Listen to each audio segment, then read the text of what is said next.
So my name's Andrew Heino. I work in CITS Instructional Development. Some of you may already know me.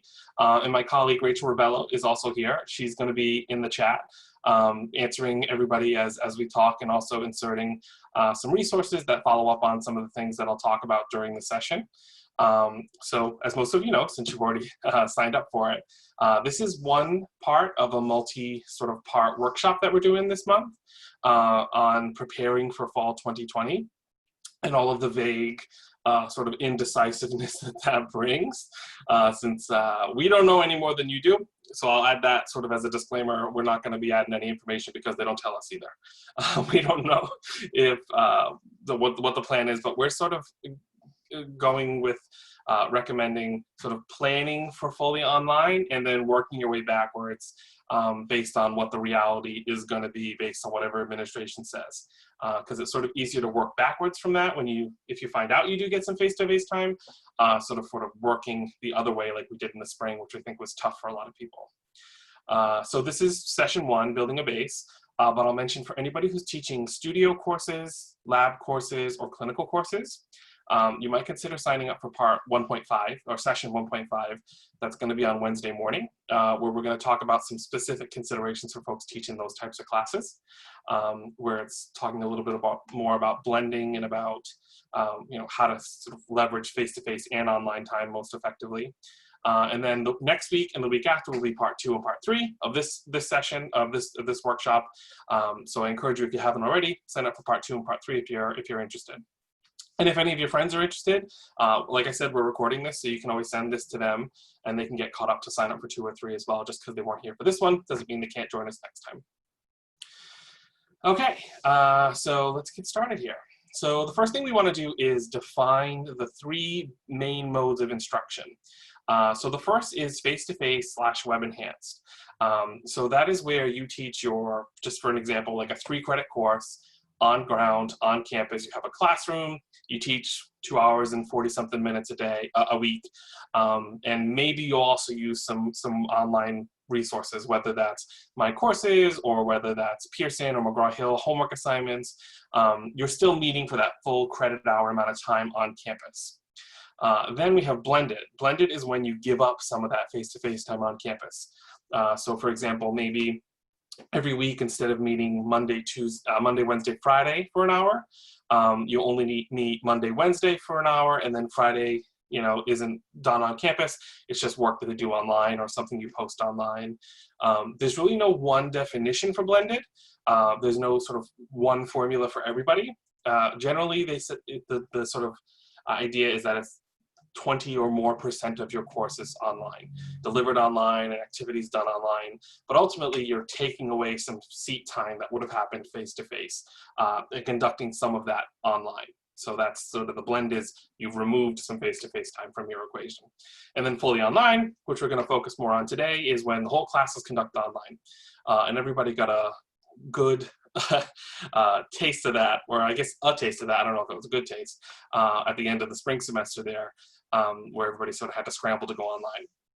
So those are the 3 sort of big buckets. And coming in the fall, they might be announcing some new sort of modes they're talking about, whether it's live streaming a class or something. But really, these are the 3 you're looking at. Fully face-to-face with some enhancements with technology. Blended, where you're giving up some seat time, but still have some on-ground activity. And then online, when you're fully online. So if they're asking about categorizing classes or how you want to offer it or something, that's the language to use. Okay, so ultimately, a lot of it is going to revolve around My Courses. So I'm sure a lot of you already use My Courses, and some of you who don't, who used it in the spring because it was sort of your only lifeline to keep in touch with the class. You may shudder at the thought of it because it is a system with a lot of buttons and a lot of things in there. But what's good about it is that it gives you sort of a virtual headquarters for your course site, for your course, where you and the students can all sort of centrally convene. If any of you use Zoom and stuff, all of that can sort of be based out of one space, a silken communication. And you can upload and organize your content up there for students to see, and also build, places for them to submit their work and work with each other.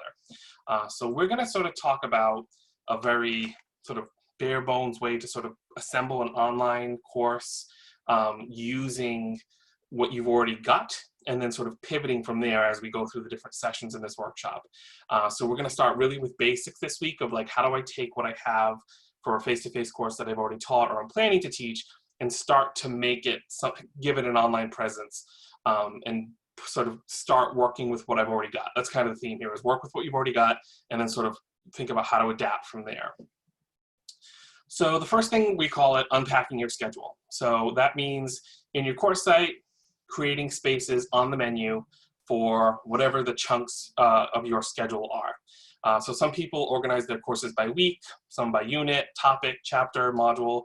There's no right or wrong way to do it, but it's just sort of making the course menu of your My Courses site mirror the schedule you have in your syllabus and however you organize that. So like I said, and I have some examples here in these bubbles. So chapter 1, chapter 2, chapter 3, Stone Age, Bronze Age, which would be more like naming it after a certain topic. You want to organize things into pieces so that your students kind of have one-stop shops for whatever stuff related to each piece would be located. So if I go to chapter 1, I find whatever resources from you are related to chapter 1, the assignments for chapter 1, whatever's related to chapter 1 is always going to be there. Now that's going to be different for every course. And this is sort of customizable to whatever you do. And I'll bounce back and forth a little bit to show you sort of what you should sort of think about and then actually show you some examples in My Courses. So an example in a My Courses site, and again, this may not sort of be earth-shattering, would be this site. So this is just sort of a basic sort of plain template that we recommend for a lot of folks. It's a little different than the one we pushed for everyone in the spring semester if you're brand new to My Courses.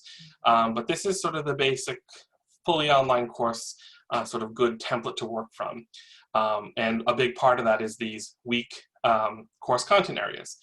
So fully online students tend to think in weeks just because that's sort of how their college life flows. But we said week 1, 2, 3, 4, 5 here, you could put whatever it might be. So I had shown like the Bronze Age, the Stone Age, chapter 1, chapter 2, whatever it is. You would organize them over here on the left and sort of put some date parameters in the name so that students know where they're supposed to be working and when. And one of those pages might look like this, which we'll talk about on the next slide. Oh, Rachel is just telling me you can't see it. What did I do? Oh, it would be helpful if I shared your whole screen. So let's try that again. Share the whole screen. Okay. Sorry about that. Let's see. I got a lot of stuff open. Don't pay any attention to what's happening behind the curtain right now. I promise it'll come back in a moment. Here's my schedule.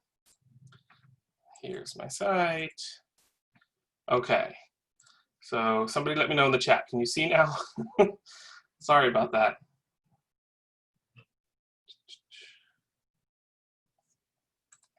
Can you see My Courses site right now? Yes, okay. Yes, but it's tiny. All right, let's see.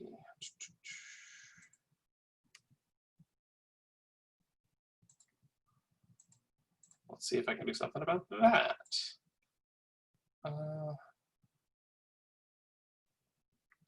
Let me try, I'm gonna stop sharing and I'm gonna reshare. Share screen. Share my screen. Share.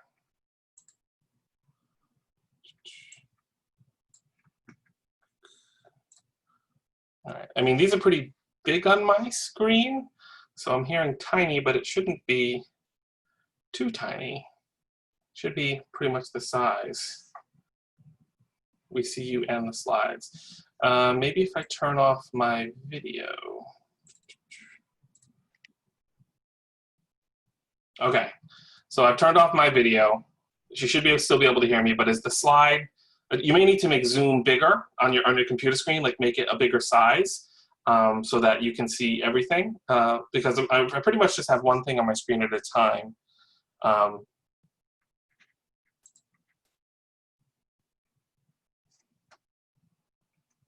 right, so I'm going to take a pause for a second. People are talking about view options. So fit to window so I can see whole slide, and then it's too small for me to read in many cases. All All right, so if you're on a small screen computer, you might, can you start this? So I have to share my screen for you to see the slides, and I need to be able to move back and forth. I've done this a few times, so it should be visible. But if not, I'm gonna turn off everyone's videos. That might make things a little bit bigger. So this should have made my screen pretty much the whole, okay, yes, bigger, perfect, okay, great, fantastic, all right. So nobody turn on your cameras because I guess that made things a little too small. Okay, sorry about that, slight detour. So here's what I was actually talking about before, where I'm looking at a My Courses site, and on the left side I have the menu here, and it's divided up sort of as a fully online course would sort of ideally be, where you have a week area for each week. But again, that could be anything. Like I said, it could be labeled by topic, by chapter, whatever it might be. And then you add some dates in parentheses next to each one so that the students know where they're supposed to be working and when.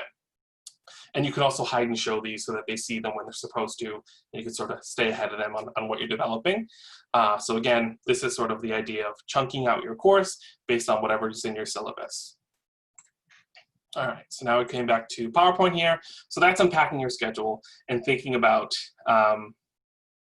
yes, I do have multiple monitors. I've got like a whole, like I land a rocket with the amount of computer screens that I have going on my desk right now. Yeah, I guess that is a good lesson. Turn off people's videos while you're sharing your screen because it does take up some real estate. All right, so unpacking your schedule, that's pretty basic, sort of making your course menu mirror your course schedule so that things are in alignment. Next up, making to-do lists. So before you even start thinking about doing, how do you do it online, what's best for online, we find the easiest thing to do is just create your to-do list at the top of each of those areas that gives students a list of what they're supposed to do with what you're putting on the page. So again, this could be lifted right from your schedule. Here's what's going on in this unit. Here's the, you need to go through and read this chapter in your textbook. You need to watch this video that I'm going to post for you. You need to refer to this web link that I'm putting for a library article. And then you need to submit this assignment and do this quiz. Even if you haven't made those things yet, sort of adding this to the top of the pages of each of your sort of weeks or units is going to give you a roadmap for what you need to build underneath. And you do that with items. So if I come back to my sample here, this is just a sample week, right? And I have my outcomes, a student to-do list, and then that's mirrored underneath. Where I have an assignment for them to do, I have a quiz for them to do, I made a folder here where I posted a video for them to watch that I recorded, I have a PowerPoint file that I want them to see, and then I have a web link for a LibGuide that I want them to review. So I'm sort of unfolding everything I've already got for them to use, and starting it sort of as a map with my week 1 overview. Moving on. So I was just kind of talking about this a second ago, but if you've got it, use it. So that's sort of the best way to start your online sort of development, is to take any handouts, articles, videos, whatever you've already got that you use for your face-to-face course, take that and put it into the My Courses site, into whatever chunks and whatever content areas you've already got. So everything related to, the Bronze Age, for example, if I had an area for that, I would take everything for Bronze Age and load it in there that I've already got to work with. So I'm sort of like adding everything onto the slate that I can start with. And that could be handouts, articles, web links, videos, lectures that you've recorded. Some people that have been planning ahead, if you have some lectures that you've done through Zoom during the spring semester, those can actually be saved out as video files that you can actually upload for your students in a future semester, and we can help you with editing them if you want to cut out some. But they are a resource that you've already got at your disposal. So you can sort of leverage everything you've already got and everything you already know of on the internet to sort of help teach your course for you. So if you've got it, use it.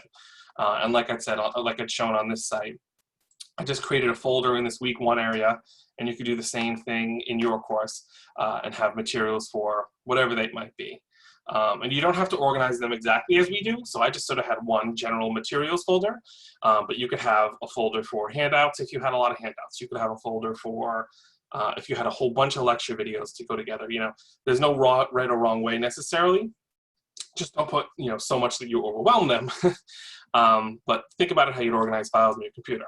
you have this area here where students are sort of working from the top of the page down, and you want to add files in an organized way and content in an organized way for students to be able to navigate. So you can have just one folder or two or three to make that work. All right, so now let's talk about some activities and assessments you can have online. So we're going to go through most of the popular sort of broad strokes of how people do assignments in their face-to-face classes. But again, by no means is this an exhaustive list of everything anyone could ever do. But we're trying to give you sort of the most, or as many ideas that you could potentially latch onto as possible, where you could say, oh, my assignment would work for this, or my assignment will work with that strategy and that tool. So the first step is the test tool.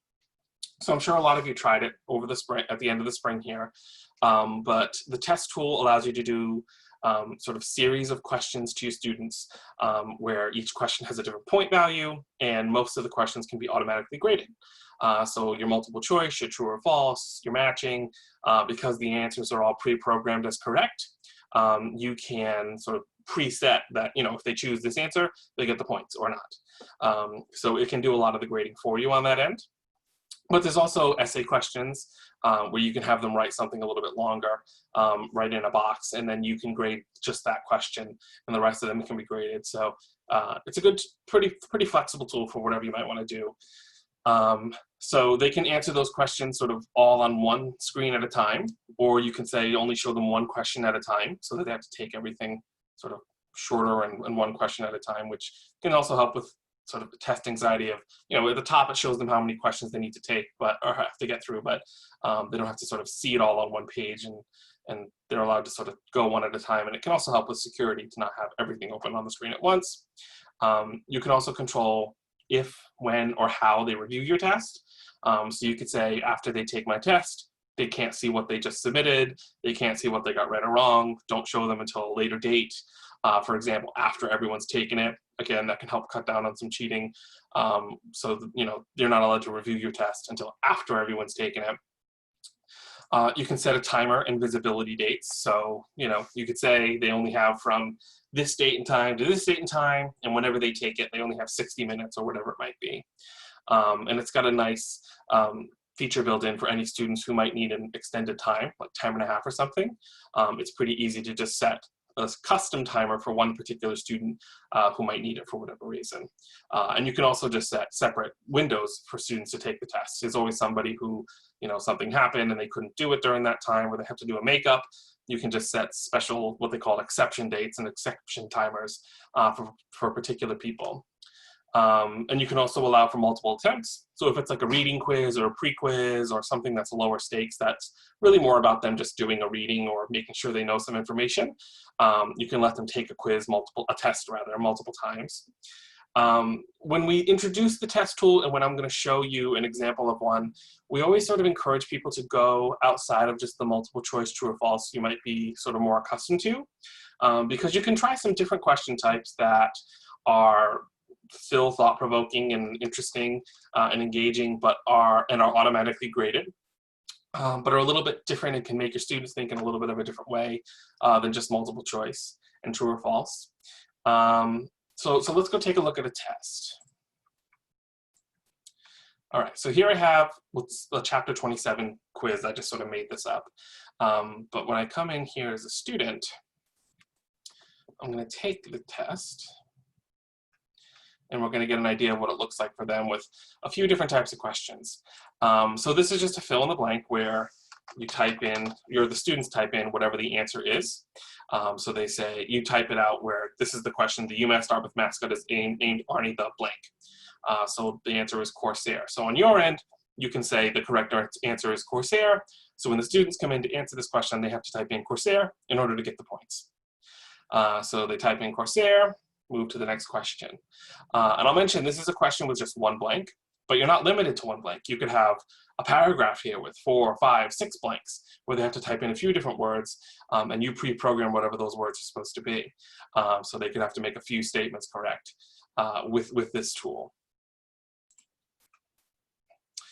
Here we have matching. So this is pretty familiar. A lot of tests have these where you can give students sort of a list of terms and a list of definitions, or sort of terms that go with something else, where the students can choose whatever the correct answer is. And I made this one really easy for myself to answer: A, B, C, D, E.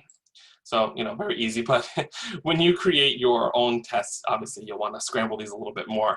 But this is just another way to sort of make a little bit more of an engaging question outside of just the multiple choice standard. And again, it can automatically grade. So in your big classes, this isn't a ton of paperwork for you. And then this is what's called a jumbled sentence question, where you put in a sentence or a paragraph, and then the students have to pick the correct answers from a drop-down list. So here I have 3 sort of blanks that I need to work with. And instead of students just typing it in, they have to choose from a list. And I overpopulated that list for a reason. So, all right, I probably should have written down what the correct answers are. So I might make a fool of myself here, but that's okay. So I can say Jupiter is the largest planet in our solar system, and Mercury is the smallest, while Venus is the brightest. I think that's correct, but I take no accountability for astronomy knowledge. But it gives you the idea. You could put authors in here, you could put whatever you want into these drop-down lists that students have to pick to make whatever it is correct. So it's a little bit more of a thinker than your multiple choice, but again, you can sort of create this on your own and overpopulate it, and it will still automatically grade, but it's just sort of a more clever way to sort of get them to think about something and provide an answer to you. So here's regular multiple choice. They just pick an answer. What's the abbreviation for Massachusetts? That's Mass, MA. So this is an ordering question where the students have to use this drop-down list to choose what number in a sequence that something goes in. So I'm going to say 1, 2, 3, 4. Oop, now I'm off. PEMDA. 6. So it's called an ordering question, where you provide a list of things and then you tell them what order it's supposed to be in, and then it's put in a random order, so they have to pick the right order that the steps go in. So again, I put this for the order of operations, but this could be a process that they need to know, the scientific method, the order that they need to perform some sort of process or something in. It's a great tool that could be used, a great sort of question type to think about. This is sort of a new favorite that I've been encouraging folks to use. It's called a hotspot question, where you provide an image and then you provide a correct range. So the students have to come in, and the question here is click on Australia. So when I click here, it puts a little bullseye on Australia indicating where I chose my answer to be. So I clicked Australia. As an instructor, you designated ahead of time when you uploaded the picture that this was the correct region, this little continent down here in the corner. So when it's grading, it automatically knows any clicks that students made in that area are correct. Last here, we got a true or false, so we'll just say that's true.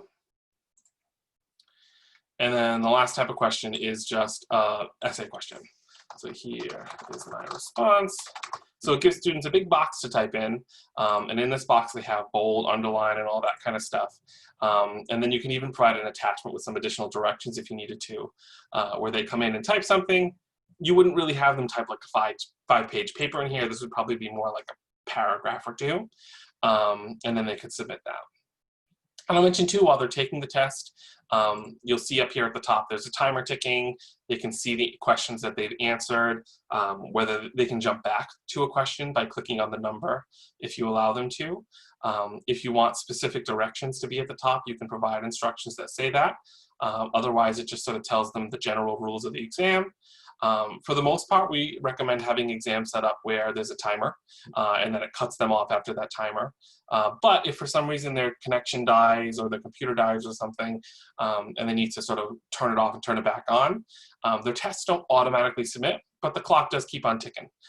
So for some students, it'll happen where the internet goes out for a second or something, and they leave the test and come back in, and they may lose a minute or two, but they don't lose their whole test, so they can keep on going. And for the most part, there's no huge disasters for students when that happens, but I'm sure some of you who've used this tool before know on occasion something worse will happen. But for the most part, having your test set up with just timers that auto-submit gives students a certain amount of time, and they'll never have more than that. So I'm going to submit this test. And then I'm going to switch over to an instructor view here to show you sort of the back side of, or the back end rather, of that test. So here's what I set up as the instructor for that student to take. So here's my multiple choice question, my true or false question, pretty basic. My matching question, where things get a little bit more different than the multiple choice. An ordering question, fill in the blank, and then here's my hotspot question where I designated Australia to be the correct range. So this is sort of the instructor side of things where you can set point values. Over on the right, you can say how many points something is worth. It also provides some sort of regrading options if you ever need them. So if I wanted to make this jumbled sentence question give everybody full credit, I could check off this little full credit box, and so everyone would get credit for this question. Or I can say it's extra credit, where it sort of removes these points that they could have earned from the total that everyone earned, and makes it so that it only helps students if they got it right. Or alternatively, I can just delete a question from the test altogether, and then it just pulls it out of everyone's grade. So tests, there's lots we can do with tests. That's all I want to talk about for now, just to sort of show you that there's more possibilities beyond just the sort of standard multiple choice that can still be graded, it can still work for you, but can be a little bit more thought-provoking. All right, moving on. So let's talk about discussion forums. A lot of people probably heard about discussion forums, and some people use these in their face-to-face classes as well. But it's just a tool for back and forth discussion with students in my courses online, where you can put up a prompt or some sort of questions or assignments, and then they come in here, make their posts, and they can reply to each other. So at a very basic level, that's ultimately what it does. They can post and reply to each other in here. But when you're thinking about putting together an online discussion forum, you have to plan for full participation. If you have a class discussion in your classroom, unless you're teaching a pretty small course, and you have 30, 60, 100 people in there, you're not going to hear from everybody. You're going to hear from 6, 7, 8 people at most, probably, in a course discussion, because that's all you can handle in a particular class for one discussion for the most part, especially when it's a more casual one, just sort of as you're lecturing or teaching. So you have to sort of plan for 30 people or however many people are in your class to all be responding to this and all be able to reply to each other. And so that really drives home how important your prompt and your assignments are. So the number one thing is to avoid yes, no binary prompts. Because if there's one answer, then you're going to get 30 identical responses for the most part. And they're all going to say, I agree with you, in response to each other, because what else can they really do? So avoiding yes, no binary prompts is really the best place the best sort of mindset to go into when you're thinking about online discussion. So some ideas are doing role play scenarios, having them debate each other, doing peer reviews through discussion forums, or scavenger hunts where they have to go out and bring in some content related to the course or related to whatever topic's being discussed, and posting that into the discussion. We also recommend staggering the post and the reply deadlines. So you could say so for example, if your week runs from Monday to Sunday, you could say you need to post by Thursday night and you need to reply to 2 people by Sunday night. So the sort of one phase of doing things and then another phase where they're switching gears and replying to each other. It also ensures that there'll be a couple of days where everyone's already replied and then everyone's already posted rather, so there's plenty to reply to. You can also do something called post first mode, which we're big fans of. And that makes it so that students can't post or can't read what other people have posted in the discussion forum until they have made their original post. So it forces some originality where students aren't able to just sort of read what other people have posted and sort of remix it as their own thing to post. And then, so again, the originality is a big thing. And if you've done discussion forums in past years and haven't used this, you might know what I mean, where it's sort of a lot of identical sort of vanilla replies. This makes it so that they have to post their first post and sort of put themselves out there before they can see what other people have said. There's also another strategy of letting them choose the prompts. So you could say, like, here's a list of 5 prompts that I want you to think about or to post about or reflect on. And then everybody gets to pick a different one, which would sort of enrich. So you could say, post your response to one question and then reply to somebody else who answered a different one. You could also do audio or video discussions with VoiceThread. VoiceThread is a tool that is essentially the same thing, where you can do discussions online, but instead of them posting text comments and text replies, they do it with audio and video comments instead. It can be a little more humanizing. It's good for activities like your icebreaker introductions, especially if you don't have them face-to-face. I think a voice-thread introduction for everybody, where they get to say hi and you get to hear their voices and maybe you can see their faces, is a great way to start an online class. In a class where you might have done group discussions otherwise, you can do discussion groups, and there's sort of 2 levels to that, which I'll show off, where there's sort of the more elaborate group discussions that are private, and then there's sort of simpler on-the-fly group discussions where you just sort of give each group an easy place to work in. And we also recommend having a discussion rubric. And if you Google online course discussion rubric, a bajillion of them will come up that are all actually pretty good. Because the most important thing about the rubric really is that it just gives them something to structure their post after.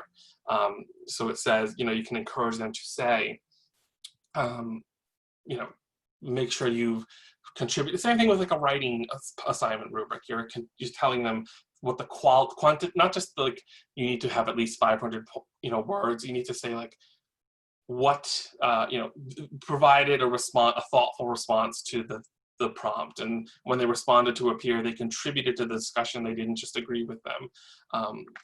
Having that sort of outline for them, even if it's only like 3 criteria, helps make their posts a little bit better. So let's go take a look at a discussion. Discussions. All right, so we've got a few examples to look at. We're not going to dwell too long, but it's just some examples for you. So first is a peer review discussion forum. So in here, it says post your paper to the forum as an attachment. They should be posting as Microsoft Word. And then there's a few bullets there for students to sort of shape what they need to do in their responses to each other and how they should sort of grade each other. It's looser, you know, it's not, you know, it's kind of the equivalent of like giving them the paper and, you know, in person and having them sort of write out their sort of peer review, you know, evaluation of each other and hand it back. Instead, it's like, here's some questions to consider as you're responding to what the other person has posted. And you could say like, everybody post, and then, you know, respond to one person or something for peer review. So that's one way to use the discussion forum because it's sort of built for that sort of back and forth. My second example here is this Finch and MacLeod discussion, which is a little more full class participation discussion format, where they had to watch a video and then they're being asked to read this blog post, and then from there sort of reflect on what their take was of whatever the video and the blog post covered. So this is a little more, everyone's going to go in and everyone will post their thoughts on once. Again, a good idea to have post first on, and then they'll all go and reply to each other. Next up is a group discussion. So this is what I call the basic group discussion, where you put in here, you're working in groups of 3, here's your prompts, and instead of it just being, you know, if you do a private group discussions, it's a few more clicks to set up, and I'll show you what it looks like a little later. But this is a little bit more basic, where you as the instructor just come in and you make threads for them to work in. So you just say, you know, you just name it after whatever the people's names are, whatever your students' names are. So they come in here and then they start their discussion in here. So it's not a lot of extra clicks for you. It's just set up the discussion and then come in and sort of let them know who the different groups are going to be. And so the benefit to this is, in a smaller group, they are a little more accountable to each other, and it's a little easier for them to sort of talk back and forth in a sort of a controlled little bubble. So especially if you want them to have a deeper discussion, it can be a good idea to set it up this way. And I'll mention too, you could do this like, you know, 3 weeks you're in one group, and then weeks 4, 5, and 6, I'll change who's in what group so that they get to work a little bit more closely with more students throughout the semester. And it's not all just, you know, 30 people posting in one space and then you're sort of one of many. Here it's sort of a bunch of smaller ponds as opposed to one big lake that everybody's swimming in. And so it sort of helps change how they discuss because it's a little bit more intimate. So that's a few discussion examples for you to think about. We've become pretty big fans of this group discussion style because it's not too much work, especially in a smaller class, like, you know, your 30 or so students, to just come in and make these sort of informal quick groups. And it's not many extra clicks, and it sort of gives them a little bit of a different way to think about what they post. It makes them a little bit more accountable to each other, because when you're 1/3 of a discussion that's missing, it looks and feels different than it does when you're 1/30th of a discussion that's missing. All right, next up is the assignment tool. So this tool is pretty basic. It's a way for students to submit a thing to you directly and privately. So for the most part, that would be for like papers, final assignments, projects, deliverables. We always encourage students to submit as Office documents, meaning Word docs, PowerPoint files, so that when you are grading on the other end, you don't have to download the file. Because My Courses is able to open up whatever the document that they've submitted right in your web browser, so that you don't have to download the attachment if they submit it as a Word doc or a PowerPoint or as a PDF. As UMass Dartmouth students, they all have access to the Office for free, so that shouldn't be a problem. They can get at it, and it's really best for them to just have them in that sort of getting used to using that software.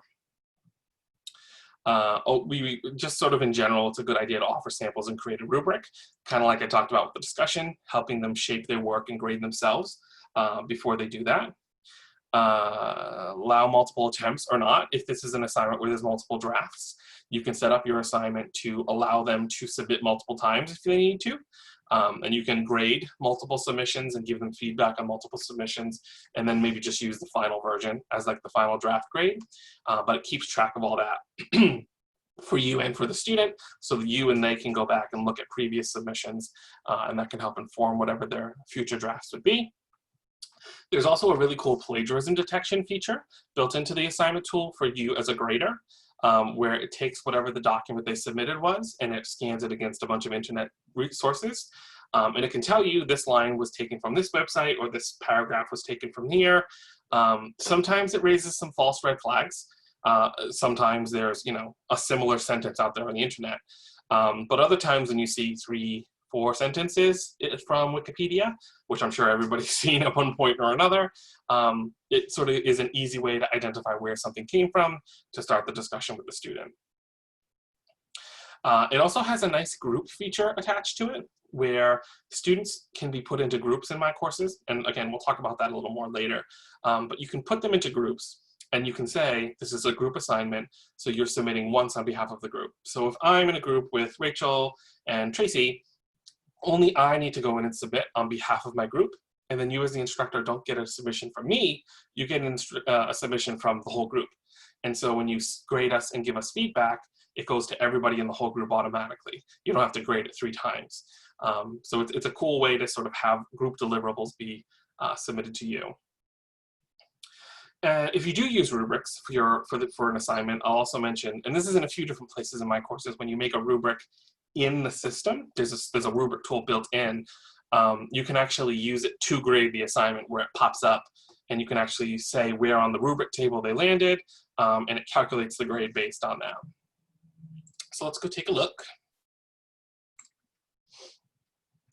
So here's an assignment. So this is a pretty basic assignment for a final paper, but I'm going to edit it and take a look at the options. So you can put your basic due dates and your point values, but here's a rubric. So just to show you what this looks like, I'm going to bring it up. So here's the rubric that I created. They can be a little bit of work to create them, but once you've created them, they can be a huge time saver for when you're grading, because you've sort of preset whatever the criteria and the levels of achievement are, and you've determined either a point range, a percentage range, a point specific that they can earn. And you just basically click these boxes for every student. It gives you a blank one to sort of get a value for whatever they submitted, and to give them a grade based on whatever the set criteria is for everyone. And the students can even see this rubric ahead of time when you add it in here, which is great, because again, it allows them to look at that and sort of evaluate themselves as they're writing and shape whatever they're creating. And then over here, by default, it does individual submissions, but like I mentioned, you can set up something for group submission where you could say, they're submitting as groups instead of individuals, so I'll assign it to those groups instead of to the individuals. Like I said, you could have the number of attempts. You can set it to however many you'd like there. And you can also enable the plagiarism checker to see where something came from.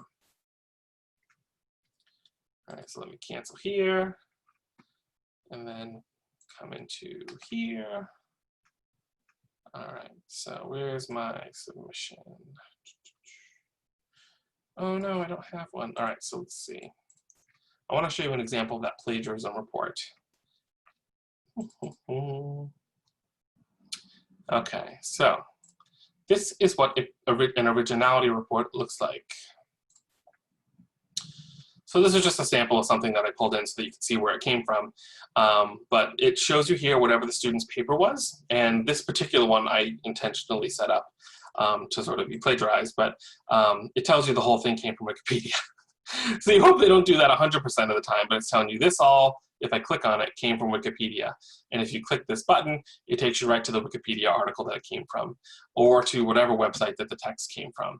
And it's not smart enough to take into consideration if they cited it or not. So it's always good to look at their bibliography and their works cited to see if they actually cited something that they're putting there. But it sure saves a whole lot of time for you Googling, and it can sort of ease some of your suspicions to just have this enabled so that you can see if and potentially where something came from if it picks something up. So that's assignments. Again, pretty flexible tool. It's really just a way for them to privately submit something from them to you for grading. But that can be a whole lot of things. So we'll take a second to talk about the journal tool, because that's another sort of favorite of ours. It's a little different than a discussion in that what they post and type is they type something based on whatever prompt you provided, kind of like a discussion. But instead of everybody in the class being able to see it and reply to it, only you see it as the instructor. And it can kind of be a progressive work throughout a semester where they're posting to the journal. Typically, these would be a little bit longer than a discussion forum. It tends to be them reflecting on their learning or an experience or an internship or the course content. And it's private between you and them. You can grade them on a regular basis, just sort of like anything else you grade, and give them private responses and feedback. They can, like I said, they can post to the same spot throughout the semester. So by the end, you have a journal for each student with however many posts in it. Which can be an interesting activity in and of itself to sort of let them chart and see their progression throughout a semester and where their head's been at. And everything's graded privately. So just to give you an idea of what that looks like, come back in here. And so here's a journal that I set up. Again, this was just sort of a sample prompt, but the idea is students would come to this every week and then consider these questions about their time in the course and what they would think of their learning, what did they have to think about, what was typical for them this week. Again, this is just a sample prompt. Journals can be used in whatever reflective manner you think is appropriate, but when you and the students come in here and click on it, your journals are all going to show up right in here on the right. So as you can see, nobody has any journal posts in here, but just to give you an example of what one looks like.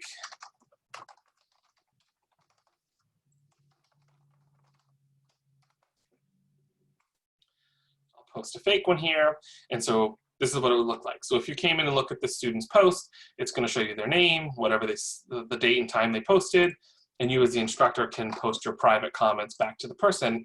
So you can kind of have this sort of private channel of communication going on with the students as they're writing their reflective journal prompts in here. And then you as the instructor have the ability to move between different students' journals, but obviously they wouldn't be able to see each other's.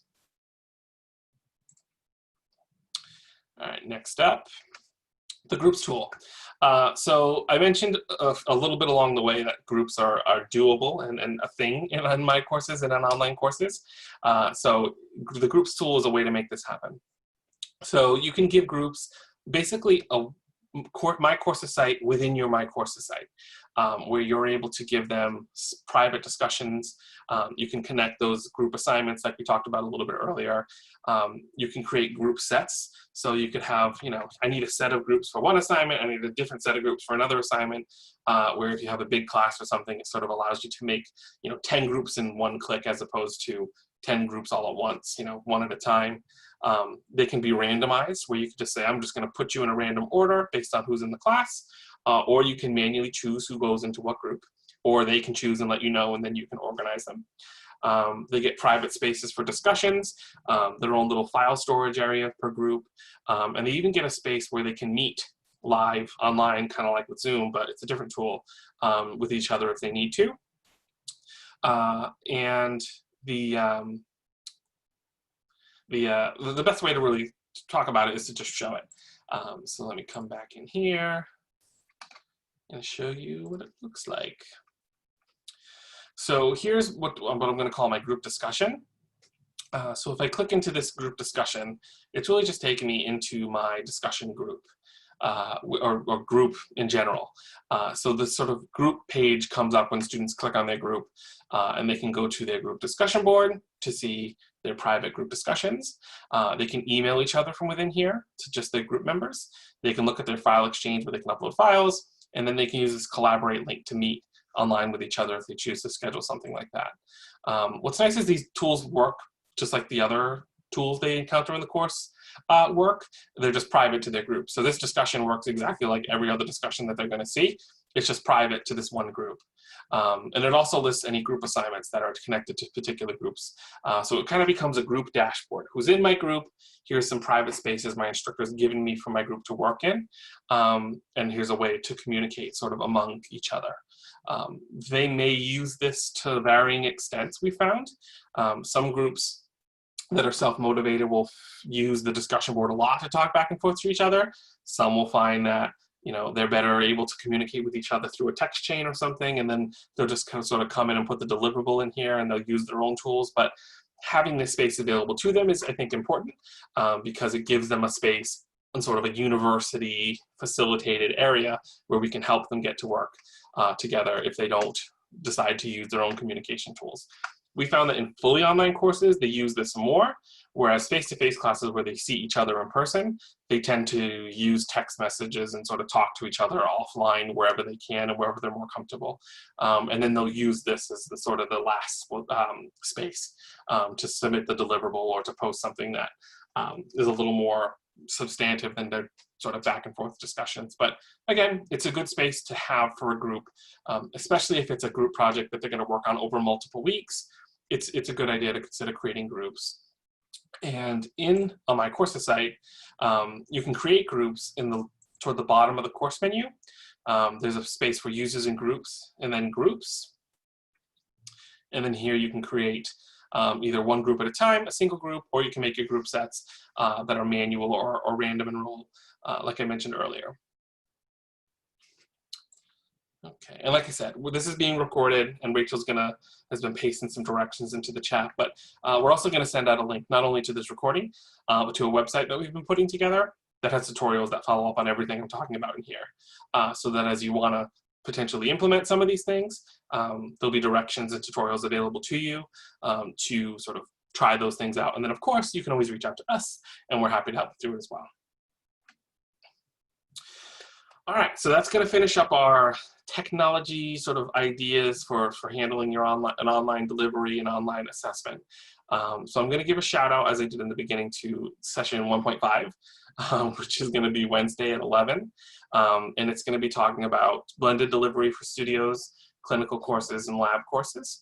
And so we're going to talk a little bit about what we call blipping, which is blended flipping, where you sort of take as much of your course that is passive and that can be done online, and figuring out what really can be done online in that type of a course, how to identify those pieces and moving them, and how do you move them, and how do you make them still work online, and then potentially figuring out some safe configurations for what you might do in the face-to-face classroom, and then also sort of planning for the sort of unknown at the moment of what other limitations might be in place based on whatever might come in fall.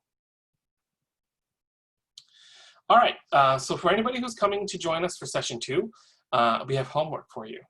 So we want anybody who's assigned already for the fall, you're able to create your My Courses sites. And again, that information will be in the email we send out later, but we want everyone to make their My Courses sites.